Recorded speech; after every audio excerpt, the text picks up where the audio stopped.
Now that the Bad Batch Season 2 is over, it's time to run through all of the Star Wars Easter eggs, references, and other small details you may have missed. Here are more than 70 that I found, supplemented with some behind-the-scenes information released on StarWars.com. In Episode 1, Spoils of War, the water planet at the start is named Anabani after the famous real-world pirate Annie Bonny. Omega can be seen studying the schematics for every ship in the Imperial fleet. The one she is focusing on in the first scene is the V-Wing. She later studies the Lambda-class shuttle, and the schematic shows off the ship's ability to detach its cockpit as an escape pod. Castle Sereno was the home of Count Dooku and was heavily featured throughout the Clone Wars. The Class 4 container transport freighters hauling away Dooku's war chest were first seen in Star Wars Rebels, also carrying stolen treasure from plundered worlds. Maybe one of these very transports somehow wound up orbiting the planet Winkathu. Dooku's escape elevator lines up with his other methods of quick escapes as seen in the Clone Wars, like the episode Dooku Captured, where he has a fun little slide.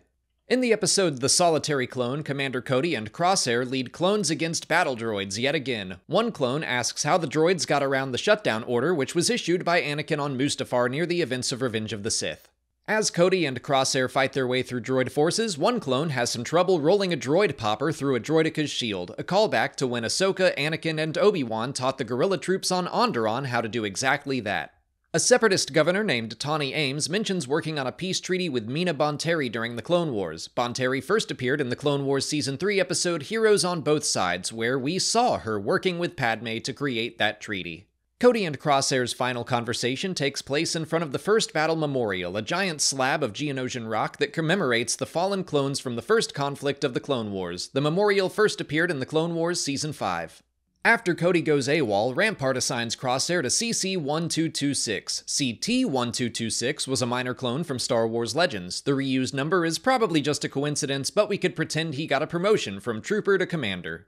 In Episode 4, Faster, Hunter and Echo are off on a job for Sid delivering Nerf nuggets. That dish was first mentioned in the novel Heir to the Jedi. One of the riot racers on Saphatoma is a Nosarian, the same species as the pod racer Clegg Holdfast from The Phantom Menace. The racetrack is located on the planet Seralonis, named after the Italian Western director Sergio Leone. It was originally meant to appear in a Clone Wars arc that would have featured Boba Fett and Cad Bane. The gangster Malegi is a Dewutin, a large species first seen in Maz Kanata's castle in The Force Awakens. He is voiced by Ernie Hudson of Ghostbusters fame. The droid Teo is voiced by Ben Schwartz, who helped create the voice for another Star Wars droid, BB-8. The most dangerous tunnel in the racing course is nicknamed the Nellis Express to Lotho Minor. Nellis could be a reference to Furco Nellis, a gambler in Knights of the Old Republic. Lotho Minor is a junkyard planet first seen in the Clone Wars, suggesting that any racer going through that tunnel will wind up as a scrap heap. In Episode 5, Entombed, Omega discovers an old star compass in a junkyard on Ord Mantell. It's a different design, but the same kind of device Luke Skywalker found in one of the Emperor's observatories on Pilio that helped him find the way to Octo. Fee mentions multiple treasures she has tracked down. The only one that might be a reference is the Belmont Diadem, which could be a connection to the Castlevania franchise and the Belmont family. There are a ton of Indiana Jones Easter eggs in this episode, including Kevin Kiner's score, which is constantly reminiscent of some of the musical themes in Raiders of the Lost Ark. One of the booby traps is lifted straight from Indiana Jones and the Last Crusade, where Indy and Hunter both have to step on specific stones to avoid falling to their deaths. Hunter accuses Fee of making up this entire adventure as she goes, which is what Indy tells Sala he is doing in Raiders of the Lost Ark. As Fee retrieves a treasure called the Heart of the Mountain, it cuts between her and Omega, similar to Indy retrieving the fertility idol in Raiders as it cuts between him and Satipo.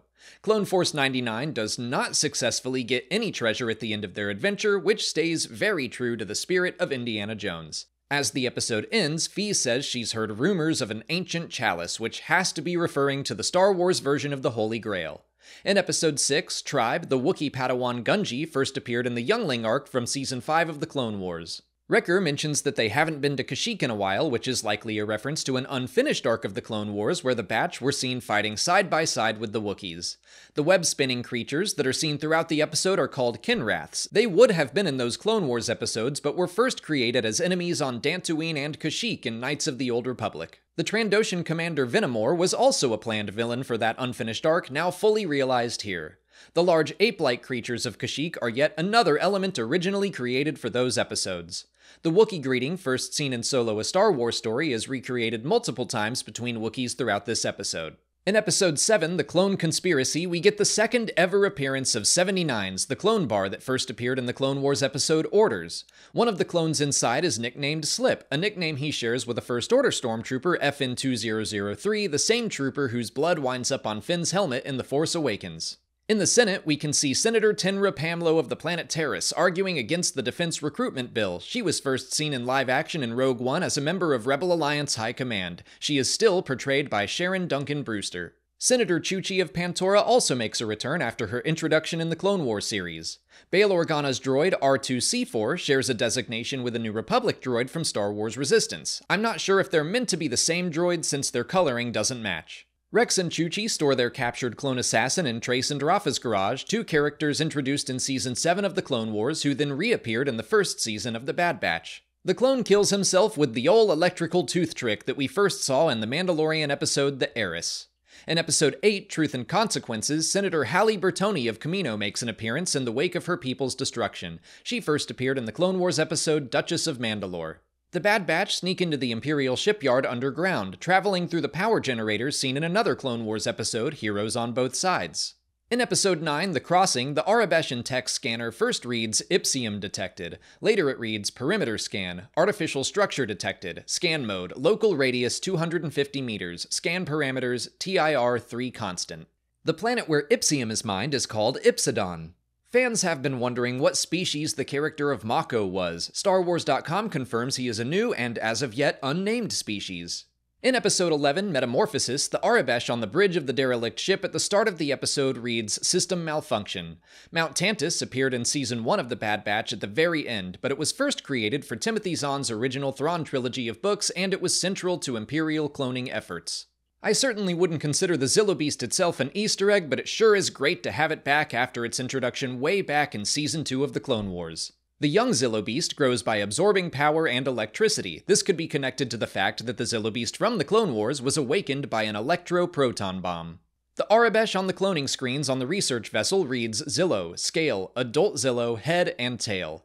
Text data reads Specimen A, Zillo Beast Growth Level 1. Arms, legs, and hands have extreme dexterity. Layered scales, high-density armor, armor-plated tail spike, tail can be used as a weapon, high adrenaline, no lactic acid. Zillo Beast Growth Level 6. High adrenaline, heart rate 300 BPM normal, lactic acid 0, high-density armor, eating state, layered scales, advanced vision, threat level 10. Dr. Emery Carr is voiced by Keisha Castle-Hughes, who also played Queen Apailana of Naboo in Revenge of the Sith. In the episode Pabu, the opening scene is inspired by Indiana Jones and the Temple of Doom, as Fee buys an artifact from a gangster who then tries to poison her. Fee is nearly poisoned by a Cahoon, a creature that first appeared in Attack of the Clones.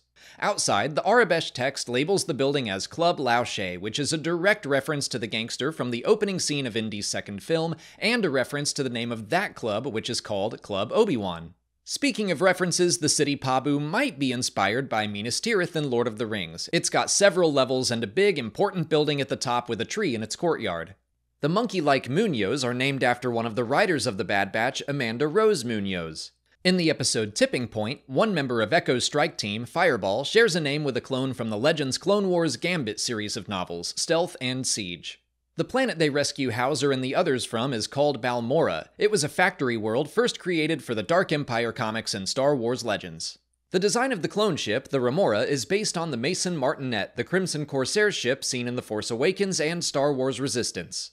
In Episode 15, The Summit itself takes place on Eriadu, Tarkin's homeworld. It's appeared in several books and comics, but this is its first on-screen appearance. The building that houses the Imperial meeting is called the Raven's Peak. This is a new name to me, but it's possible it could sit on the Carrion Plateau, a large area of wilderness owned by the Tarkin family. Sitting with Tarkin at the summit are several familiar faces. Barton Coburn first appeared in the Clone Wars, working alongside Plo Koon. Hurst Romati was first seen in the Imperial Conference Room in A New Hope and later in Rogue One. Speaking of Rogue One, Orson Krennic is also at the table, and he provides an update on Project Stardust, the Imperial codename for the Death Star. According to StarWars.com, early drafts of the scene would have included Tag, Mahdi, and Moloch, who were also seen in A New Hope, but it was decided they would have been too early on in their Imperial careers at this point. An Imperial technician notes a malfunction in sensor 3811. This is another appearance of the classic 1138 Easter egg named after George Lucas's first movie, even if the numbers have been swapped around. I don't consider Saw Gerrera an Easter egg by any stretch of the imagination, but he has popped up in so many stories, including The Bad Batch, and he hasn't been seen since the series premiere. In the season finale, Plan 99, the title and Echo's sacrifice are likely named after the Clone 99, who heroically died defending his home in the Clone Wars Season 3. The new walker in the episode is called an AT-AC, and is a step towards the eventual Imperial walker we know best, the AT-ST. We don't know what the letters stand for yet.